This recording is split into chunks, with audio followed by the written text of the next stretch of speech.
Darwin test জয়ের উদযাপন হলেও ক্রিকেটাররা আকাশে উঠছে না, বরং সিরিজ জয়ের স্বপ্ন বুনছে। ঘুরে দাঁড়াতে চাইবে অজিরা, তাই পরের টেস্টে আরও চ্যালেঞ্জিং হবে বলে মনে করেন শাহরিয়ার নাফিস। নিজের ক্যারিয়ারে কখনো টেস্ট জিততে পারেননি বলে আক্ষেপও করছেন বাংলাদেশের সাবেক এই ক্রিকেটার। ডারউইন টেস্ট জয়ের রেশ কাটেনি, এবার টাইগারদের নজর পরের ম্যাচে। অজিবধের রূপকথা ম্যাকেতেও লিখতে চায় নাজমুল শান্তর দল। তারা ডেফিনেটলি সেলিব্রেট করেছে, বাট তাদের কথা শুনে মনে হয়েছে তারা খুবই গ্রাউন্ডেড।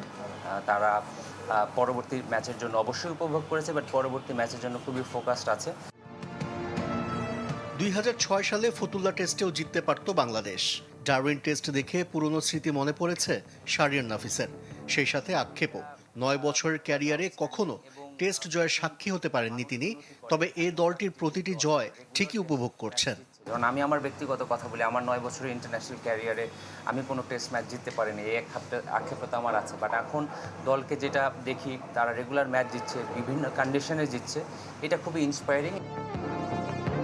ম্যাকে টেস্ট বাংলাদেশের জন্য আরও চ্যালেঞ্জিং হতে পারে। উইকেট আরও গতিময়, সেই সাথে বাউন্স ব্যাক করতে চাইবে মাইটি অস্ট্রেলিয়া। আমরা এটা জানি যে অস্ট্রেলিয়া খুবই শক্ত একটা দল এবং তারা খুব কঠিনভাবে ফেরত আসার চেষ্টা করবে। বাট বাংলাদেশ টিম যেভাবে ক্রিকেট খেলছে, এই ধারাবাহিকতা যদি বজায় রাখে, এটা তো আমরা সবসময় বলি, বিশ্বাস করি। অনেকে অনেক সময় হয়তো এটা ডাউট করতে পারেন, বাট বাংলাদেশ টিম এখন যেই পরিস্থিতিতে আছে বা গত 3-4 বছর ধরে যেই ধারায় ক্রিকেট খেলছে, আমরা যে কোনো দলের এগেনস্টে, যে কোনো জায়গায়, যে কোনো কন্ডিশনে আমরা খুবই শক্তিশালী একটি প্রতিপক্ষ। বুধবার থেকে শুরু হবে টাইগারদের ম্যাকে টেস্টের প্রস্তুতি। আশিক রুদ্র, চ্যানেল 24, ঢাকা।